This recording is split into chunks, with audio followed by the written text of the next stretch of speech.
السلام عليكم ورحمة الله وبركاته. إن الحمد لله نحمده ونستعينه ونستغفره ونعوذ بالله من شرور أنفسنا ومن سيئات أعمالنا. من يهده الله فلا مضل له ومن يضلله فلا هادي له. وأشهد أن لا إله إلا الله وحده لا شريك له.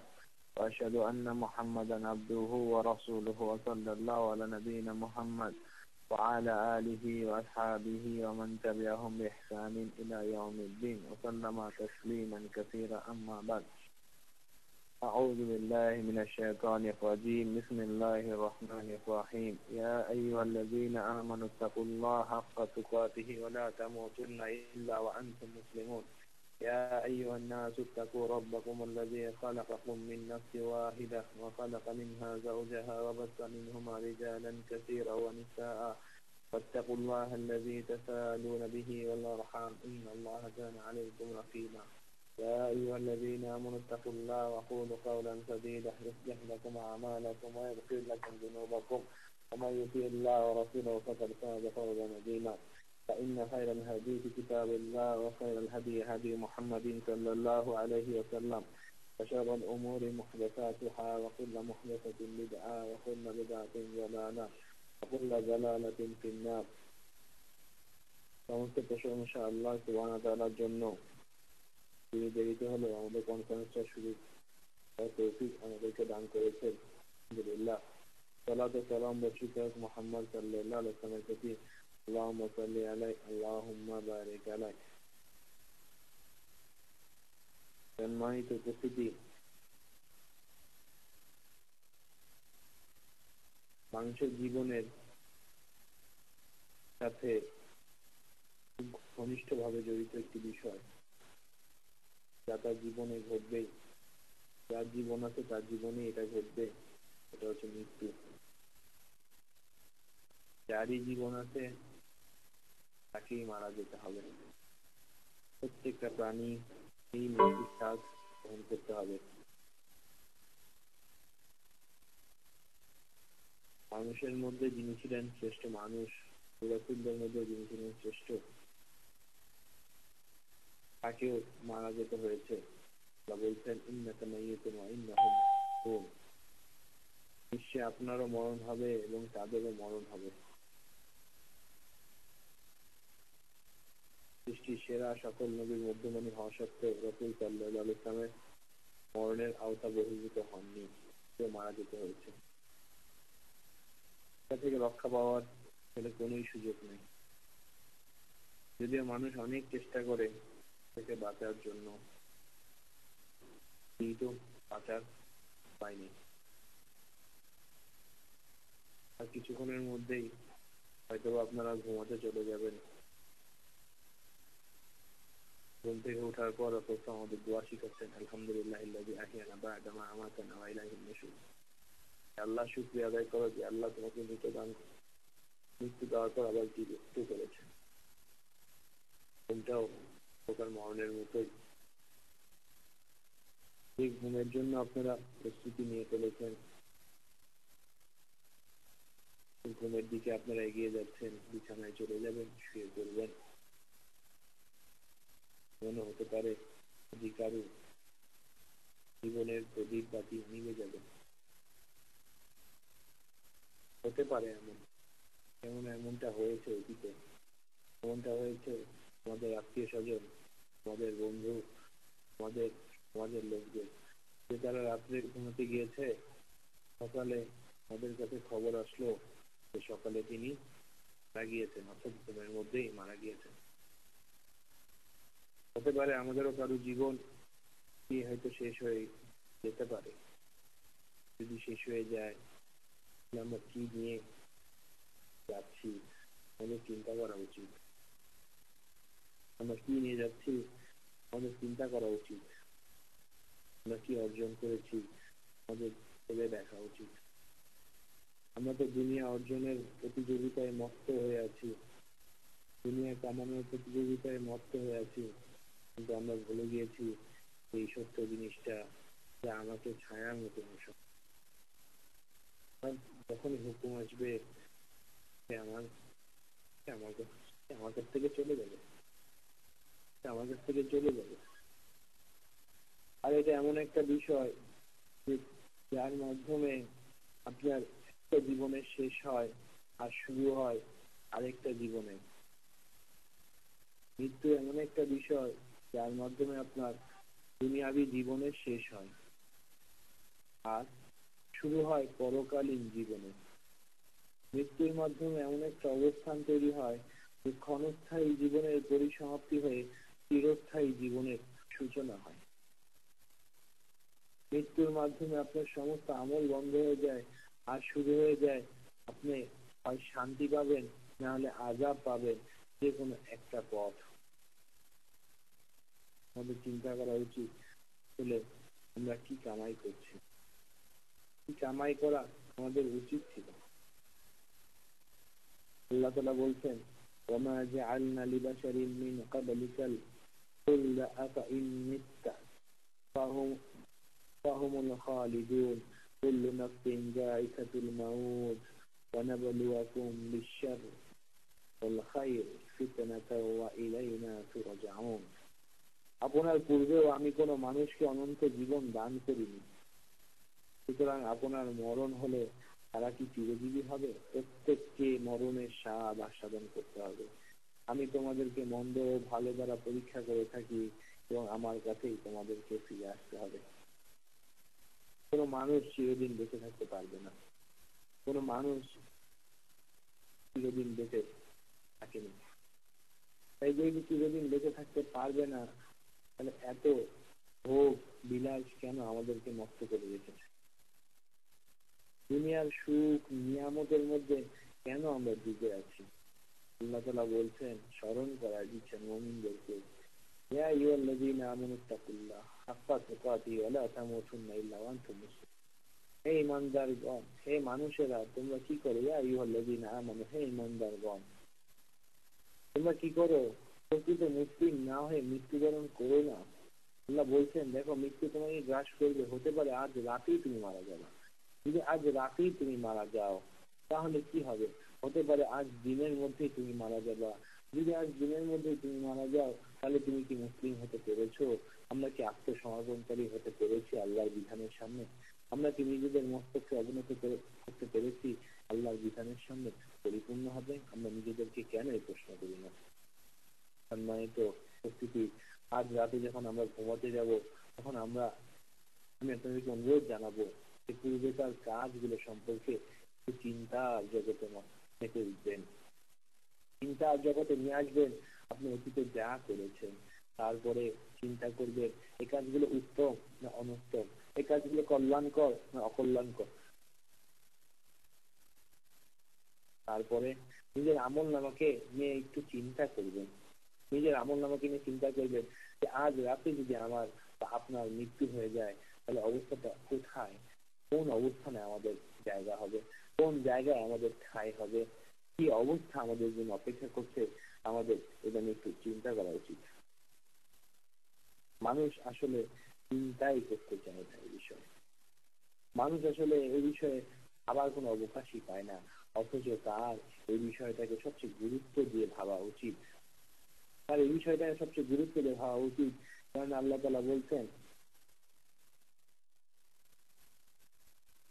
ওয়ালাউ ইউআখিযুল্লাহু النَّاسَ بِظُلْمِهِمْ مَا تَرَكَ عَلَيْهَا مِنْ دَابَّةٍ وَلَكِنْ يُؤَخِّرُهُمْ إِلَى أَجَلٍ مُّسَمًّى فَإِذَا جَاءَ أَجَلُهُمْ لَا يَسْتَأْخِرُونَ سَاعَةً وَلَا يَسْتَقْدِمُونَ।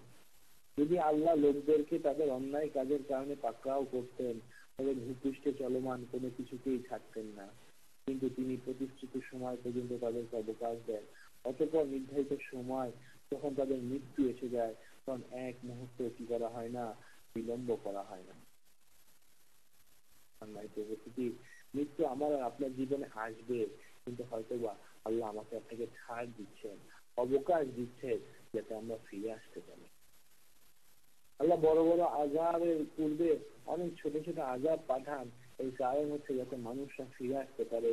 আল্লাহ আমাকে আপনাকে ছাড় দিচ্ছেন যাতে আমরা কি করতে পারি, ফিরে আসতে পারি, যাতে আমরা দিনের দিকে আগায় আসতে পারি, কিন্তু দেখা যাচ্ছে আমরা কেউ যেন শিক্ষা গ্রহণ করছি না, কেউ চিন্তা করছি না যে আমার আর আপনার কি হবে যদি আজ মারা যায়, যদি এখন মারা যায়, যদি একটু পরে মারা যায়, কি হবে এই বিষয়ে চিন্তা করার কোনো অবকাশ আমার আর আপনার মধ্যে দেখাই যাচ্ছে না। আব্দুল্লাহ ইবনে ওমর রাদিয়াল্লাহু তাআলা আনহু বলতেন, যখন সন্ধ্যায় অবস্থান করছো তখন আর সকালের অপেক্ষা করো না। وكان ابن عمر يقول إذا أمسيت فلا تنتظر الصبح وإذا أصبحت فلا تنتظر المساء وخذ من صحتك لمرضك ومن حياتك لموتك। আব্দুল্লাহ ইবনে ওমর রাদিয়াল্লাহু তাআলা আনহু বলতেন, যখন সন্ধ্যায় অবস্থান করছো তখন আর সকালের জন্য অপেক্ষা করো না, আর যখন সকালে অবস্থান করছো তখন আর সন্ধ্যার জন্য অপেক্ষা করো না। তোমার সুস্থতার মধ্যে হতে কিছু সময় অসুস্থতার জন্য রেখে দাও এবং তোমার জীবদ্দশায় মৃত্যুর পাথে জোগাড় করে নাও। সম্মানিত উপস্থিতি, এই দুনিয়া হচ্ছে আমল করার জায়গা, পরকালে কিন্তু আমল করার কোনো সুযোগ থাকবে না। রাসূল বলছেন কি তোমার জীবদ্দশায় মৃত্যুর পথে জোগাড় করে নাও। সহিহ বুখারীর হাদিস। অন্য হাদিসে বলা হয়েছে, দুনিয়াতে অপরিচিত অবস্থায় থাকা ভালো। পথিক যেমন গাছের ছায়ায় আরামের জন্য অল্প সময় বসে, মানুষের জীবনটা হচ্ছে ঠিক তেমন। প্রত্যেককে কবরের সদস্য মনে করা উচিত। সকাল হলে সন্ধ্যা পর্যন্ত, আর সন্ধ্যা হলে সকাল পর্যন্ত বেঁচে থাকার আশা করা যায় না। আল্লাহ তাআলা বলতেন, কুল্লু শাইইন হালিকুন ইল্লা ওয়াজহাহু লাহুল হুকমু ওয়া ইলাইহি তুরজাউন। আল্লাহর সত্তা ব্যতীত সব কিছু ধ্বংস হয়ে যাবে। সূরা রহমানের মধ্যে আল্লাহ তাআলা বলতেন, কুল্লু মান আলাইহা ফান ওয়া ইয়াবকা ওয়াজহু রাব্বিকা যুল জালালি ওয়াল ইকরাম। পৃথিবীর সবকিছুই ধ্বংস হয়ে যাবে, সব কিছু শেষ হয়ে যাবে, শুধু একমাত্র আপনার রব ছাড়া, আপনার রব ছাড়া আর সব কিছু কি হয়ে যাবে, ধ্বংস হয়ে যাবে। কিন্তু তারপরেও আমরা কি করছি, আমরা ভুলে যাচ্ছি যে মৃত্যু নামে একটা জিনিস আছে যা আমাদেরকে গ্রাস করবে। যদি আমরা ভুলেই না যেতাম তাহলে কি হবে, আজ পর্যন্ত আমার ঘরে ছবি টাঙানো থাকে। আমি যদি মৃত্যুকে সত্যিকার অর্থে ভয়ই করতাম, আমি যদি মনে করতাম যে মৃত্যু আমার আসবেই, আমি যদি জানতামই এ বিষয়ে, যদি আমার দৃঢ় বিশ্বাস জন্মাতো যে মৃত্যু আমাকে গ্রাস করবেই, আমি যেখানেই থাকি না কেন, তাহলে কি আমি এইভাবে চলতে পারতাম যেভাবে আমরা চলছি? সম্মানিত উপস্থিতি, যদি কোনো মানুষ জানে যে আজ রাত 10টার সময় তাকে কি করা হবে, ফাঁসিতে ঝুলাই দেওয়া হবে, তাহলে সে কি করবে? সে কি আমার আর আপনার মতো এই ধরনের গল্প গুজব করতে পারবে? সে কি আমার আপনার মতো এভাবে হাসি তামাশা করতে পারবে? সে কি আমার আর আপনার মতো টিভির সামনে বসে বসে সিরিয়াল আর নাটক দেখতে পারবে, না ফোনে এরকম বাক্যালাপ করতে পারবে? সে আসলে কিছুই করতে পারবে না। সে হয়তো বিহ্বল হয়ে যাবে, সে টেনশনে পড়ে যাবে, তার রক্ত ঠান্ডা হয়ে যাবে। যে ব্যক্তি জানবে যে আজ 10টার সময় তাকে ফাঁসিতে ঝুলানো হবে, এটাই সত্য কথা। ওই ব্যক্তি তো জানলো ওকে 10টার সময় ফাঁসিতে ঝুলানো হবে, কিন্তু আমরা কি জানি আমরা কখন মারা যাব? হতে পারে আজ এই কথাটা বলতে বলতে আমার জীবন শেষ হয়ে যেতে পারে। হতে পারে এই কথাগুলো শুনতে শুনতে আপনার জীবন শেষ হয়ে যেতে পারে। কোন সেকেন্ডে ভরসা আছে বলেন? একটা সেকেন্ডেরও তো ভরসা নাই যে মানুষ আসলে কখন মরে যাবে। কিন্তু এরপরে আমরা কি করছি? যে ব্যক্তিটি জানবে যে সে মারা যাবে একটু পরে, সে কখনো আমার আপনার মতো এভাবে জীবন চালাতো না। আর যেহেতু আমরা জানি না আমরা কখন মারা যাব, তাহলে আমরা কেন এভাবে আমাদের জীবনকে পরিচালিত করছি? আমরা কেন এত ভোগ বিলাসের মধ্যে মস্ত হয়ে উঠছি? আমরা কেন দুনিয়ার সুখ স্বাচ্ছন্দ্য আর এই সন্তান আর এই সম্পদ নিয়ে মস্ত হয়ে পড়েছি? কেন আমরা এখন আল্লাহর দিকে ফিরে আসতেছি না? আমাদের বয়স বেড়ে যাচ্ছে, আমাদের চেহারার মধ্যে বার্ধক্যের ছাপ চলে এসেছে, চেহারা ঘুরে ঝুলে পড়ছে, এরপরেও আমাদের সাজ সজ্জা কমে না, এরপরেও আমাদের দুনিয়ার প্রতি মহব্বত কেন কমে না? আল্লাহ তাআলা বলছেন, আইনামা তাকুনু ইউদরিকুমুল মাউতু ওয়ালাউ কুনতুম ফি বুরুজিন মুশাইয়াদা। তোমরা যেখানেই থাকো না কেন, মরণ তোমাদেরকে ধরবেই। সম্মানিত উপস্থিতি, যেখানেই থাকেন না কেন, যে প্রাসাদের মধ্যেই যান না কেন, যে হসপিটালেই যান না কেন, যত বড় ডাক্তারের কাছেই যান না কেন, যত ভালো যন্ত্রপাতির মধ্যে আপনি থাকেন না কেন, জেনে রাখুন আল্লাহ সেই কথা, তোমরা যেখানেই থাকো না কেন মরণ তোমাদেরকে ধরবে, যদিও তোমরা সুদীয় দুর্গের ভিতরে অবস্থান করো না কেন। এই আয়াত থেকে বোঝা যায় যে মানুষ মরণের ভয়ে যত মজবুত প্রাসাদেই থাকুক না কেন, মরণ তাকে গ্রাস করবে। আর যদি সেটা আমাকে গ্রাস করে, সেটা যদি আমাকে শেষ করে দেয়, সত্যিকার অর্থে আমি যদি তার সামনে পরাজিত হয়েই যাই, তাহলে কেন আমি এখন এত জয়ের বেশি চলছি, কেন এত গর্বের সাথে চলছি। আল্লাহ বলছেন, কুল ইন্নাল মাউতাল্লাযী তুফিরুনা মিনহু ফাইন্নাহু মুলাকীকুম। হে নবী, আপনি বলুন, তোমরা যে মরণ থেকে পলায়ন করতে চাও, সেই মরণ তোমাদের মুখোমুখি হবে। আল্লাহু আকবার। কুল ইন্নাল মাউতা, আয়াতটা চিন্তা করুন। কুল ইন্নাল মাউতাল্লাযী তুফিরুনা মিনহু ফাইন্নাহু মুলাকীকুম। কুল ইন্নাল মাউতাল্লাযী তুফিরুনা মিনহু ফাইন্নাহু মুলাকীকুম। হে নবী, আপনি বলুন, তোমরা যে মরণ থেকে পলায়ন করতে চাও, সেই মরণ তোমাদের মুখোমুখি হবে। সেই মরণের মুখোমুখি আমাদেরকে হতে হবে। আর এটাই যদি সত্য হয়, তাহলে আমরা আসলে কোন পথে চলছি, আমরা আসলে কোন দিকে যাচ্ছি, আমাদের চিন্তা করা উচিত। وما كان لنفس أن تموت إلا بإذن الله كتابا مؤجلا। আল্লাহর আদেশ ছাড়া আসলে কেউ স্বেচ্ছায় মরতে পারে না। যখনই আল্লাহর আদেশ চলে আসবে সম্মানিত উপস্থিতি, তখনই আমাদের সময় হয়ে যাবে। আর যখনই আমাদের সময় হয়ে যাবে, তখন আর কোনো কিছু আমাদেরকে বাঁচায় রাখতে পারবে না, কোনো কিছু আমাদেরকে দূরে রাখতে পারবে না সেই মরণ থেকে। যদি তাই হয়, তাহলে আমাদের অবস্থা কি? আমরা আমাদের আমলগুলোর দিকে একটু তাকাই, আমরা আমাদের পিছনে রেখে আসা দিনগুলোর দিকে একটু তাকাই, আমরা আমাদের যৌবনের দিকে তাকাই, আমরা আমাদের সেই চলে আসা সেই ছোটবেলার দিকে তাকাই, তাহলে দেখতে পারবো আসলে মনে হবে মরুভূমির মধ্যে শুধু বালি আর বালি, কোনো ফসল নাই, কোনো ফলাদি উৎপন্ন হয়নি। এই হচ্ছে আমাদের অধিকাংশ লোকের অবস্থা। এরপরেও আমাদের চিন্তার জগৎ কি হয়ে যাচ্ছে, চিন্তার জগৎ যেন খুলে যাচ্ছে না। এরপরেও আমরা বুঝতে পারছি না, এরপরেও আমরা শিক্ষা নিতে চাচ্ছি না, এরপরেও যেন কেন এমন অবস্থা হচ্ছে যে আমাদের মধ্যে উপলব্ধি আসতেছে না। অথচ আমাদের উচিত ছিল যে আবার উপলব্ধি আসা, যে বয়স তো কম হলো না, আমার আশেপাশে আমার কত বন্ধু মারা গেছে, আমার আশেপাশে আমার কত ভাই বোনেরা মারা গেছে, আমার আশেপাশে কত লোক মারা যাচ্ছে। হতে পারে কত এমন ঘটনা ঘটেছে, রাতে একসাথে গল্প করেছে, সকালে খবর আসলো যে অমুক ভাই অথবা অমুক ভাবি অথবা অমুক ছেলে অথবা অমুক মেয়ে মারা গিয়েছে। এটাই সত্য কথা। ওই দিনটা তো আমারও হতে পারতো, কিন্তু আল্লাহ সেই দিন আমাকে মৃত্যু দেননি। তাহলে আমাকে হেদায়েত পাওয়ার অবকাশ দিয়েছেন, আমি কেন হেদায়েতের উপর চলছি না? সম্মানিত উপস্থিতি, কেউ জানে না সে কোন বয়সে মারা যাবে। আর এটাই সত্য কথা যে মায়ের পেটেও বাচ্চা, মায়ের পেট থেকে যখন বের হয় তখন মৃত হয়ে বের হয়, বের হওয়ার পরও অনেকে মারা যায়, পরিণত বয়স না পাওয়ার পরও অনেকে মারা যায়, ছোটবেলায় অনেকে মারা যায়। তাই কেউ জানে না সে কখন মারা যাবে। এটাই এটাই সত্য এবং এটাই আমাদের বিশ্বাস। এটা বিশ্বাস হওয়ার পরও কিভাবে আজকে সারাটা দিন আমরা আল্লাহর অবাধ্যতায় চালাচ্ছি, কিভাবে আমরা আমাদের জীবনটাকে আল্লাহর অবাধ্যতায় কাটাচ্ছি, কিভাবে এখনো যে মরণ আমাদের দিকে ধেয়ে আসতেছে, সেই মরণকে আমরা ভয় করছি না। আর আমরা কিভাবে আমাদের জীবনকে কিভাবে পরিচালিত করছি হারামের উপায়ে। আসলে এরপরেও বুঝ আসে না আমাদের, কেন যে বুঝ আসে না এটাই আসলে আমরা বুঝি না। এর কারণ হচ্ছে আমরা আসলে চিন্তা করি না। আমাদের উচিত ছিল চিন্তা করা, আমাদের উচিত ছিল চিন্তা করা, কিন্তু আমরা কি করি না, আমরা আসলে চিন্তা, আমাদের মধ্যে যে চিন্তাকে একদম আমরা মেরে ফেলেছি। আসলে আমাদের নাফগুলো মৃত হয়ে গিয়েছে, আমাদের মধ্যে কোন রকম প্রেরণা যোগায় না, আমাদের অন্তরগুলো আসলে মরে গিয়েছে। এর কারণ হচ্ছে মরীচিকা ধরে গিয়েছে। এর কারণ হচ্ছে কোরআন এবং সুন্নাহর আলোচনা নাই, কোরআন এবং সুন্নাহর চর্চা নাই, কোরআন এবং সুন্নাহর পঠন পাঠন নাই। আর এটা না থাকার কারণেই এই অন্তরগুলোর অবস্থা এমন হয়েছে।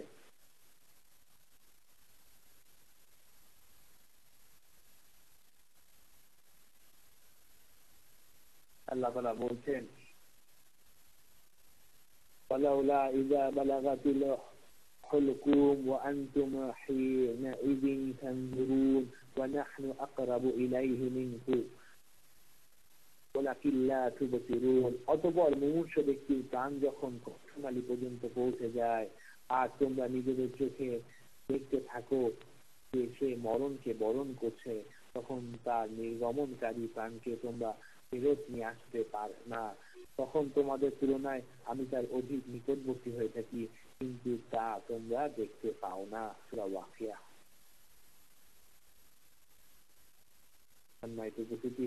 ওই দিন যেদিন আপনি আপনার কোনো আত্মীয়ের মৃত্যুকে দেখছিলেন, ওই দিন যখন আপনার সামনে কেউ মারা যাচ্ছিলেন, এই দিনটা কিন্তু আপনার অনেক নিকটবর্তী।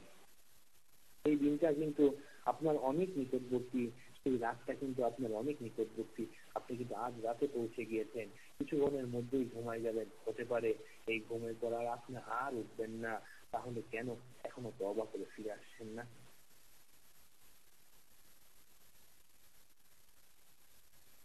কেন এখনো তওবা করে আমরা ফিরত আসছি না? কেন এখনো আমরা তওবা করছি না? কেন এত আলোচনা শোনার পরও আমরা নিজেদেরকে পরিবর্তন করছি না? আল্লাহু আকবার। সূরা কাফের মধ্যে আল্লাহ তাআলা বলছেন, ওয়াজাআত সাকরাতুল মাউত বিল হাক্কি যালিকা মা কুনতা মিনহু তাহিদ। মৃত্যু যন্ত্রণা অবশ্যই আসবে।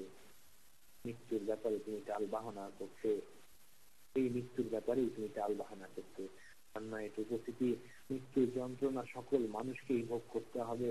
মরণ যেমন মানুষের জন্য নিশ্চিত, তেমন মৃত্যু যন্ত্রণাও নিশ্চিত।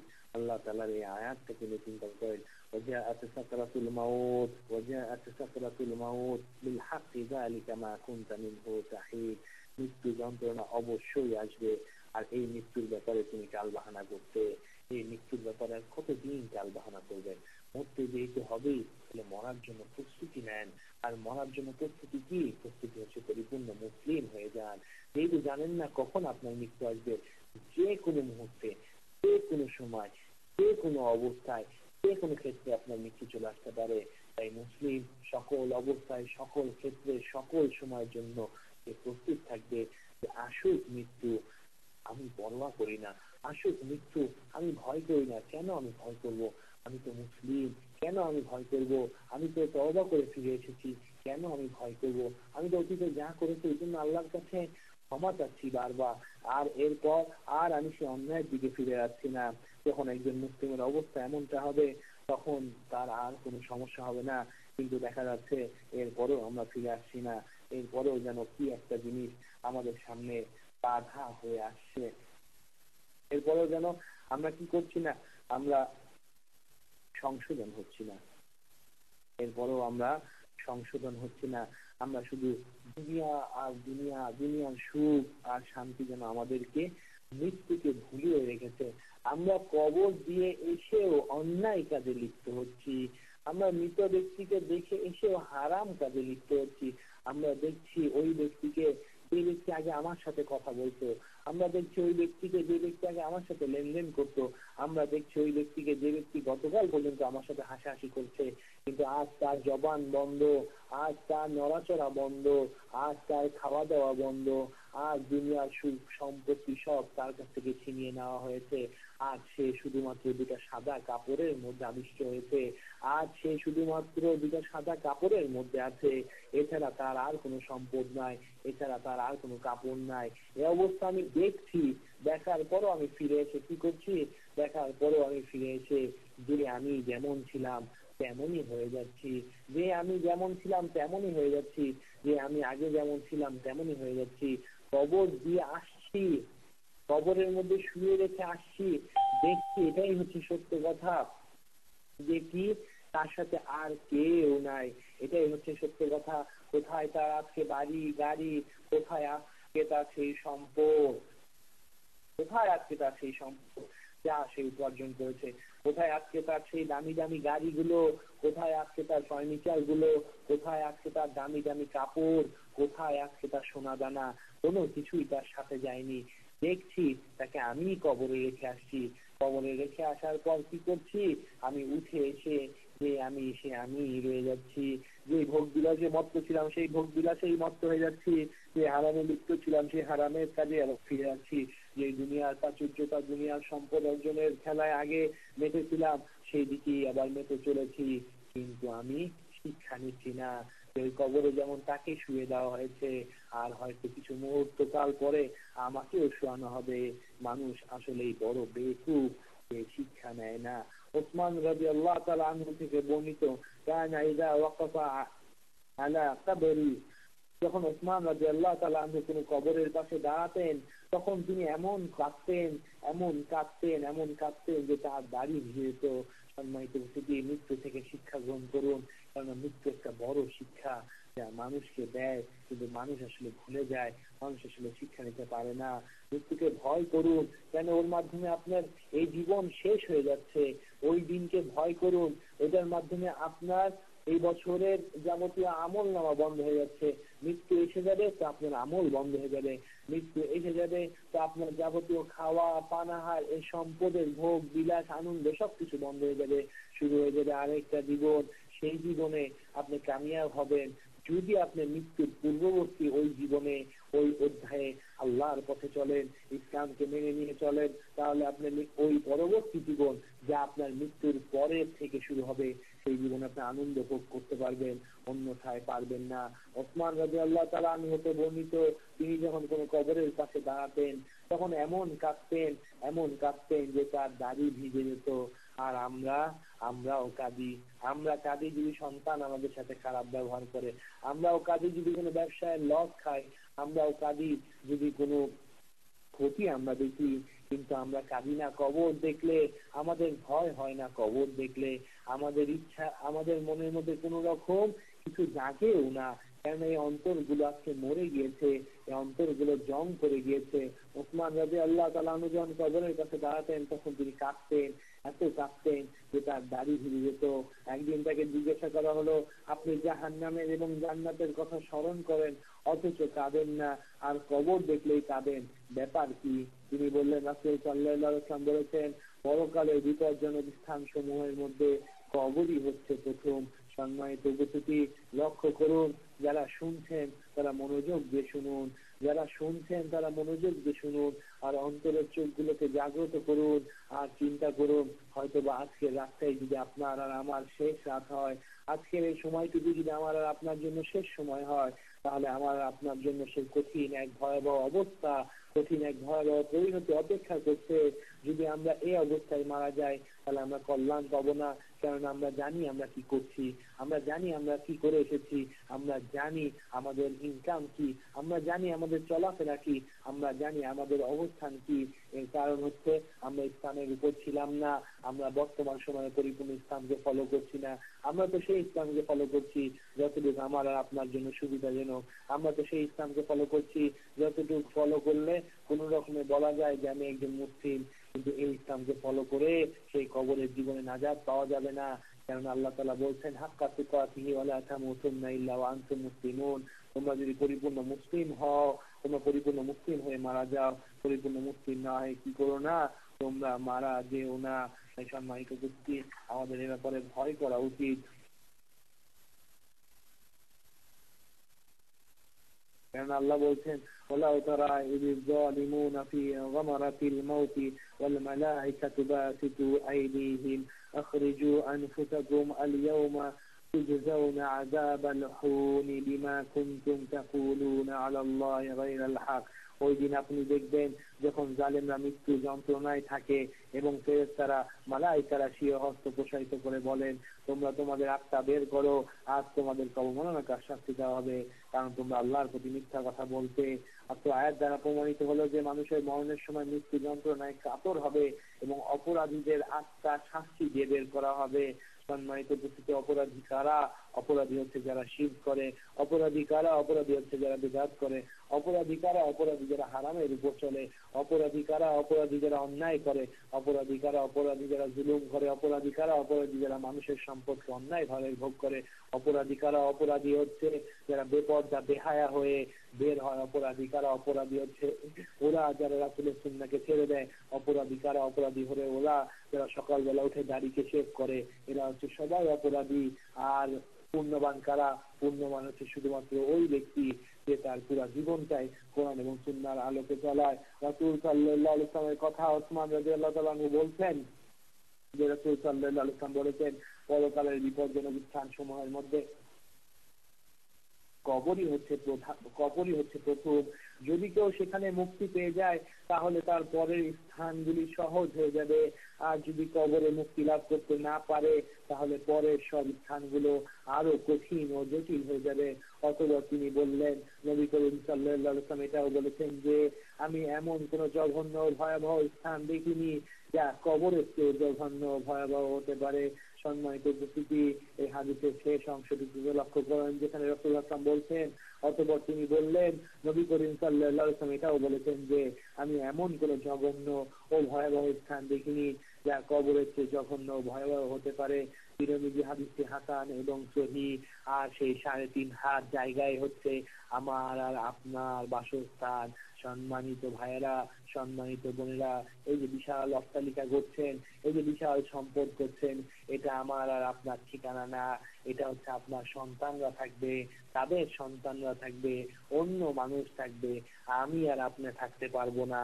আমার আর আপনার ঠিকানা হচ্ছে শুধুমাত্র 3.5 হাত জায়গা। চোখটা বন্ধ করে একটু চিন্তা করুন যে আপনাকে মাটির নিচে শুয়ে দেওয়া হচ্ছে আর মাটি দিয়ে ঢেকে রাখা হচ্ছে। এবার চিন্তা করুন তো ব্যাপারটা কি, ওইটাই শুধু আপনার জায়গা। সেখানে কোনো অক্সিজেন থাকবে না, সেখানে কোনো এই ধরনের টিভি, ডিশ, ফ্রিজ, এসি থাকবে না, সেখানে ভোগের এত সামগ্রী থাকবে না।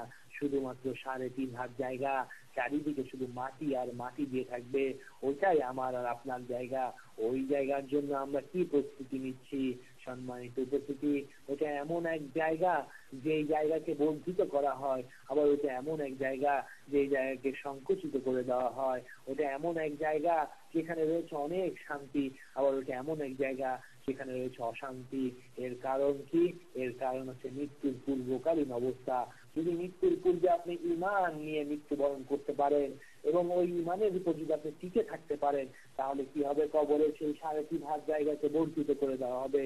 তাহলে কি হবে? কবরকে আপনার জন্য বর্ধিত করে দেওয়া হবে এবং আপনার জন্য কবরের মধ্যে শান্তি এবং শক্তিদায়ক অবস্থান তৈরি করা হবে। আর যদি মৃত্যুর পূর্বকালীন অবস্থা, যে মৃত্যুকে আমরা পরোয়া করছি না, যে মৃত্যুকে নিয়ে আমরা চিন্তা করছি না, সেই মৃত্যুর পূর্বকালীন অবস্থা যদি আপনার ঈমানের সাথে না চলে, সেই মৃত্যুর পূর্বকালীন অবস্থায় যদি আপনি ইসলামের উপর টিকে না থাকেন, সেই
অথবা তিনি মাথা উঠালেন এবং বললেন, আল্লাহর নিকট কবরের আযাব হতে পরিত্রাণ চাও। এই কথাটি তিনি 2 থেকে 3 বার বললেন। কি বললেন? সম্মানিত উপস্থিতি, লক্ষ্য করুন, আল্লাহর নিকট কবরের আযাব হতে পরিত্রাণ চাও, এই কথাটি তিনি 2 থেকে 3 বার বললেন। কবরের শাস্তি গভীরভাবে ভাববার বিষয়। কবরের শাস্তি থেকে পরিত্রাণ চাওয়ার জন্য রাসূল সাল্লাল্লাহু আলাইহি ওয়াসাল্লাম আমাদেরকে আদেশ করেছেন এবং তিনি নিজেও স্বয়ং 2 থেকে 3 বার ওখানে দাঁড়ায় কি বললেন যে তোমরা কবরের আযাব থেকে পরিত্রাণ চাও, কবরের আযাব থেকে পরিত্রাণ চাও। আর মৃত্যুর পরে আসলে শুরু হয়ে যাবে, যখন আপনি কবরে রাখা হবে সেই জীবন শুরু হয়ে যাবে। সেই জীবনটা আসলেই খুব ভয়ের, কিন্তু আমরা যেন তারপরেও বুঝতে চাচ্ছি না, আমরা যেন তারপরেও মানতে চাচ্ছি না, আমরা যেন তারপরেও আমাদের নিজেদেরকে পরিবর্তন করে নিচ্ছি না। সম্মানিত উপস্থিতি, আল্লাহ সুবহানাহু আল্লাহ রাসূল সাল্লাল্লাহু আলাইহি ওয়াসাল্লাম বলছেন,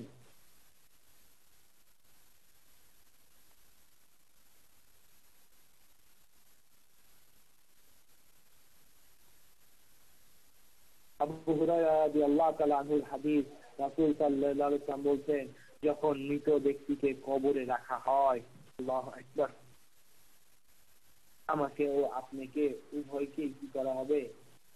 কবরে রাখা হবে। আমার ও আপনার উভয়েরই জায়গা হচ্ছে 3.5 হাত।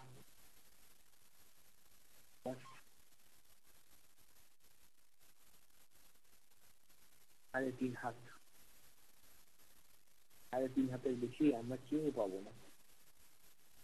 3.5 হাতই হচ্ছে আমার আর আপনার গন্তব্য স্থান। 3.5 হাতের জন্য কি কি লাগে বলেন তো?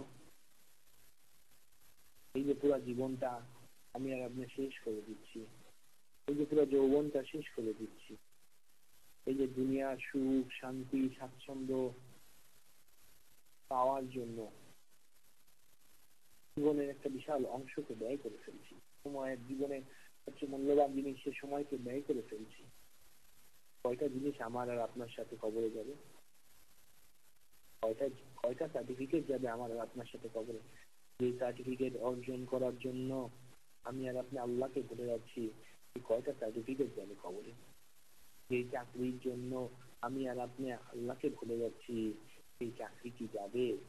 যে অর্থ ইনকামের জন্য, যে অর্থের পিছনে, যে পরিবারের পিছনে সময় আশ্রম দেওয়ার জন্য আমি আর আপনার জীবনের এই বিশাল সময়কে ব্যয় করে ফেলেছি, এটা কি যাবে আমার আর আপনার সাথে? এটা কি যাবে আমার আর আপনার সাথে? এটা আমার আর আপনার সাথে কখনোই যাবে না।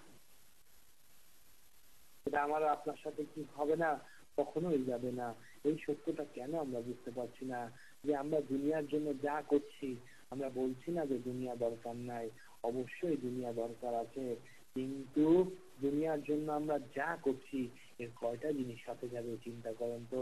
বরং যা যাবে সেটা হচ্ছে আপনার আর আমার আমল। যেটা যাবে সেটাকে একটু ভালো করে রাখেন, যেটা যাবে সেটাকে একটু সুন্দর জায়গায় অবস্থান করান, যেটা যাবে সেটা দিকে একটু চিন্তা করেন সেটা কিভাবে ভালো করা যায়। যেটা আপনার সাথে যাবে, যে আপনার সাথে থাকবে, তার জন্য আপনি কি করছেন? রাসূল সাল্লাল্লাহু আলাইহি ওয়াসাল্লাম বলছেন, মৃত ব্যক্তির সাথে 3টা জিনিস যায়, তার মধ্যে 2টো ফিরে আসে আর একটা রয়ে যায়। যে একটা রয়ে যায় সে আসলে আপনার প্রকৃত বন্ধু, যে একটা রয়ে যায় সে আসলে আপনাকে ভালোবাসে, যে একটা রয়ে যায় সে আপনার আসলে প্রকৃত সাথী। কিন্তু আমরা কি করছি? প্রকৃত সাথীকে চিনতে ভুল করছি। আমরা প্রকৃত সাথীকে চিনতে ভুল করে কি করছি? দুনিয়ার সুখ আর এই সম্পদের পিছনে নিজেদেরকে ব্যয় করে ফেলছি। আল্লাহ তাআলা বলছেন, এই সুখ, দুনিয়ার সুখ, সম্পদ আর সন্তান যেন তোমাদেরকে আল্লাহ স্মরণ থেকে বিমুখ না করে। কিন্তু দেখা যাচ্ছে এগুলো আমাদেরকে ভুলাই দিচ্ছে আল্লাহ স্মরণ, এগুলো আমাদেরকে ভুলাই দিচ্ছে মৃত্যুর স্মরণ, এগুলো আমাদেরকে সবকিছুকে ভুলাই দিচ্ছে। আমরা এগুলোকে নিয়ে মত্ত হয়ে উঠছি আর এগুলোর কারণে আমরা সবকিছু ভুলে যাচ্ছি। অতঃপর এমনই হচ্ছে যে সর্বপ্রথম গাদ্দারি এরাই আমাদের সাথে করছে।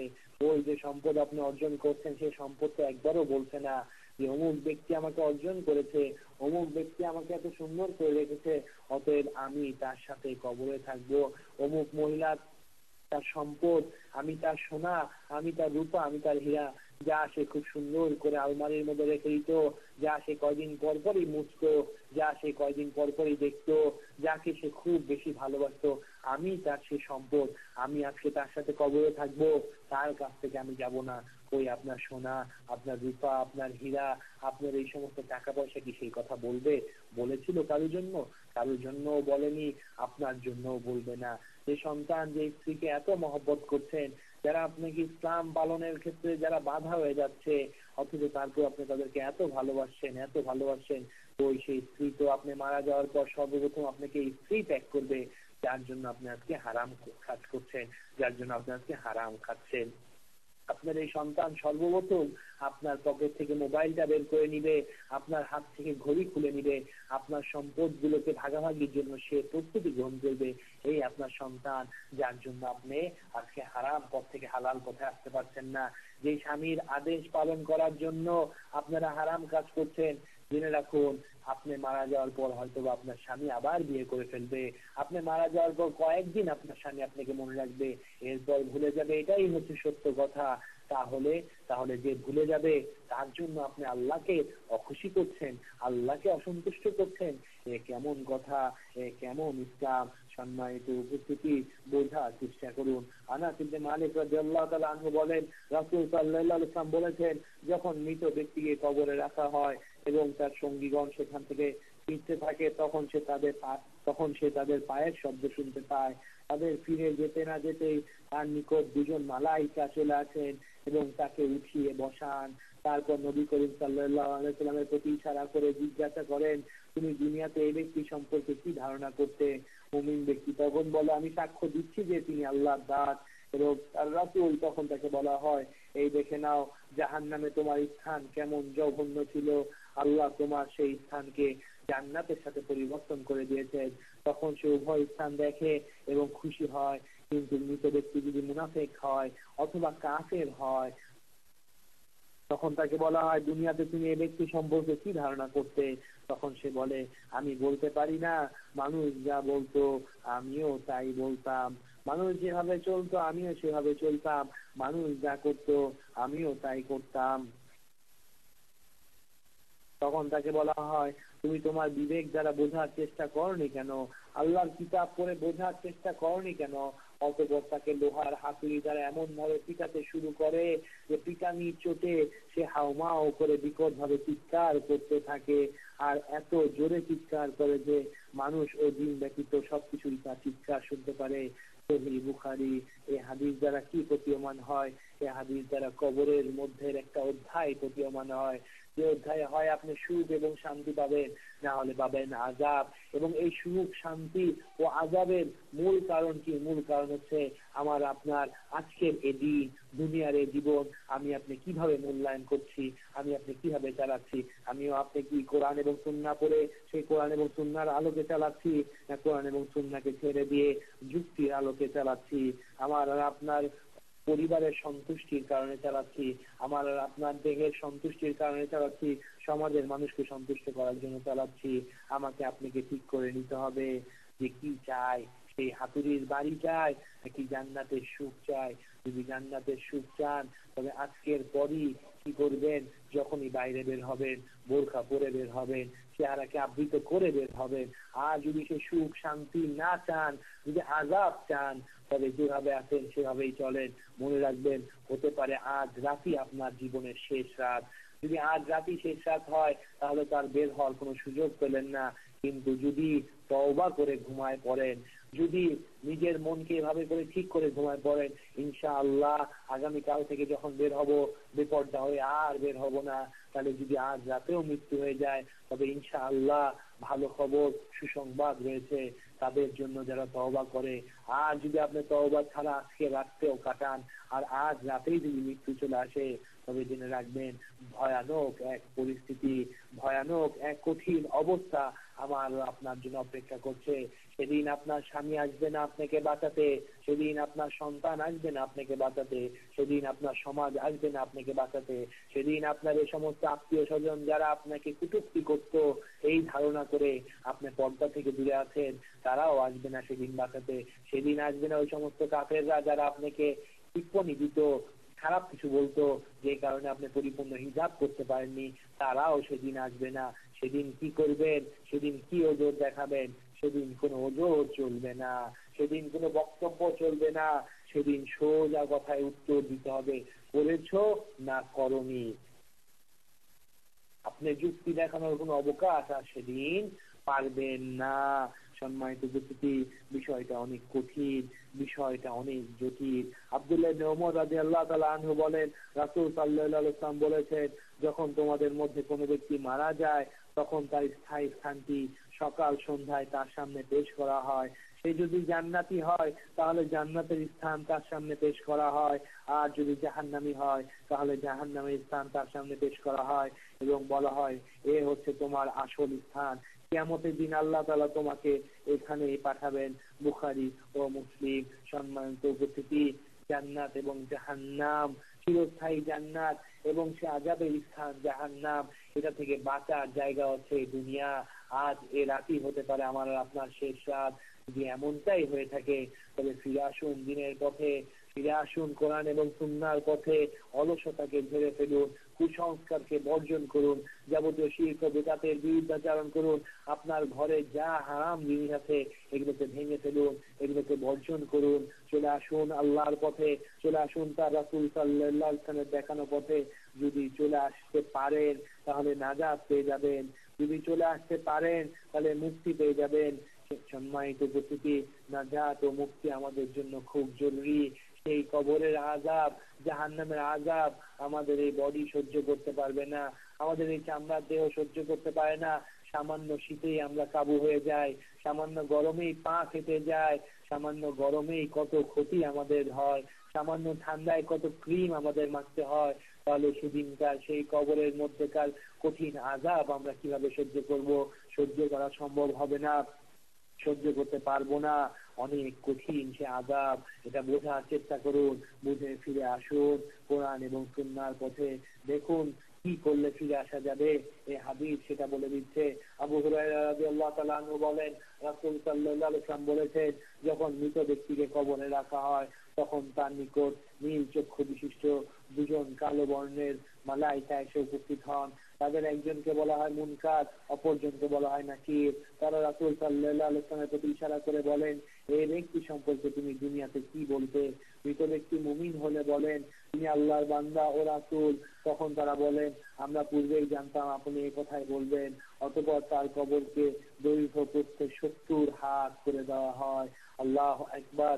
দেখুন 3.5 হাত কবরকে কত বড় করে দেওয়া হচ্ছে। আপনি তো 5 বিঘা জমির জন্য সারাটা জীবন ব্যয় করছেন, আপনি তো মাত্র 10 কাঠা জমির জন্য আপনার পুরো যৌবনকে শেষ করছেন। আল্লাহু আকবার। আর যদি মাত্র শুধু দুনিয়ার জীবনটা রাসূলের ইত্তেবার মাধ্যমে চালান, যদি মাত্র দুনিয়ার জীবনটা কোরআন এবং সুন্নাহর আলোকে চালান, তবে দেখুন মারা যাওয়ার পর আপনার কবরকে প্রশস্ত করে দেওয়া হবে 70 হাত। আল্লাহু আকবার, আল্লাহু আকবার। 70 হাত দৈর্ঘ্য প্রস্থ করে দেওয়া হবে আপনার সেই কবরকে। কেন এটা বুঝতে চাচ্ছেন না? কেন এটা বোঝার চেষ্টা করছেন না? হতে পারে আমরা মারা যাব আজ রাত অথবা আজ দিনে। যদি হয়ে যায় তাহলে আমরা যদি 70 হাত জায়গা পাই সেটা আমাদের জন্য কত কল্যাণকর। আমরা কেন সত্যিকার অর্থে কোনটা কল্যাণ, কোন রাস্তাটা কল্যাণের পথ সেটা কেন বোঝার চেষ্টা করছি না? হ্যাঁ আল্লাহ, তুমি আমাদেরকে সঠিক বুঝ দান করো। অর্থাৎ অনেক প্রশস্ত করে দেওয়া হয় এবং সেখানে আলোর ব্যবস্থা করে দেওয়া হয়। অতঃপর তাকে বলা হয় ঘুমিয়ে থাকো। তখন সে বলে না, আমি আমার পরিবারের নিকট ফিরে যেতে চাই। মালায়েকাগণ বলেন তুমি এখানে বাসর ঘরের তুলার ন্যায় আনন্দে ঘুমাতে থাকো, যাকে তার পরিবারের সর্বাধিক প্রিয়জন ব্যতীত আর কেউ ঘুম ভাঙাতে পারে না। যতদিন পর্যন্ত আল্লাহ তাকে এই শয্যার স্থান হতে না উঠাবেন ততদিন পর্যন্ত সে ঘুমিয়ে থাকবে। যদি মৃত ব্যক্তি মুনাফিক হয় তাহলে সে বলে, মৃত ব্যক্তি যদি মুনাফিক হয়, মৃত ব্যক্তি যদি মুখে ইসলামের ঘোষণা করে অন্তর দিয়ে ইসলামকে পালন না করে তবেই সে মুনাফিক। একদিকে বলছে আমি মুসলিম, আবার অন্যদিকে কাফেরদের মতো যদি কাজ করে তাহলে সেই ব্যক্তি হচ্ছে মুনাফিক।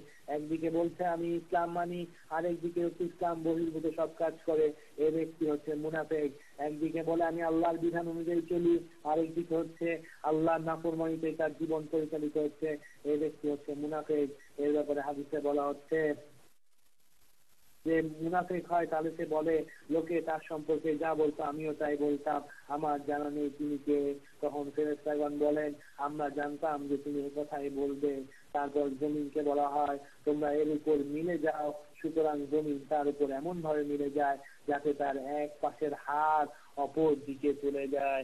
আল্লাহু আকবার। 3.5 হাত বডি সংকুচিত হয়ে যাবে যদি আপনি দুনিয়ার এই জীবনে ইসলামকে মেনে না চলেন। আর এই হাত জায়গা আপনার জন্য এতটাই সংকুচিত করে দেওয়া হবে যে পাঁজরের একদিকের হাড় আরেক দিকে চলে যাবে, ডান দিকের হাড় বাম দিকে আর বাম দিকের হাড় ডান দিকে চলে যাবে, এতটাই সংকুচিত করে দেওয়া হবে। কেন? দুনিয়ার জীবনে যদি আপনি ইসলামকে মেনে না চলেন। আল্লাহ তাআলা এটাই বলছেন, হাক্কা তুকাতিহি ওয়া লা তামুতুন্না ইল্লা ওয়া আনতুম মুসলিমুন, তোমরা পরিপূর্ণ মুসলিম না হয়ে মরো না। সম্মানিত ভাইয়েরা, পরিপূর্ণ ইসলামকে গ্রহণ করুন, পরিপূর্ণ দ্বীন বোঝার চেষ্টা করুন, পরিপূর্ণ দ্বীনের আলোকে চলার চেষ্টা করুন। কেননা পরিপূর্ণ দ্বীন ছাড়া যদি আপনি মারা যান, পরিপূর্ণ দ্বীনের অনুসরণ করা ছাড়া, পরিপূর্ণ দ্বীনের উপর টিকে থাকা ছাড়া যদি কেউ কারো মৃত্যু হয়, তবে তার জন্য কবরকে সংকুচিত করে দেওয়া হবে, তার দুই দিকের হাড় একদম জোড়া লেগে যাবে। সুতরাং জমিন তার উপর এমন ভাবে মিলে যায় যাতে তার এক পাশের হাড় অপর দিকে চলে যায়, সেখানে সেইভাবে শাস্তি ভোগ করতে থাকবে কিয়ামত পর্যন্ত। কিয়ামতের দিন আল্লাহ তাকে তার এই স্থান থেকে উঠাবেন। তিরমিজি হাদিসটি হচ্ছে হাসান।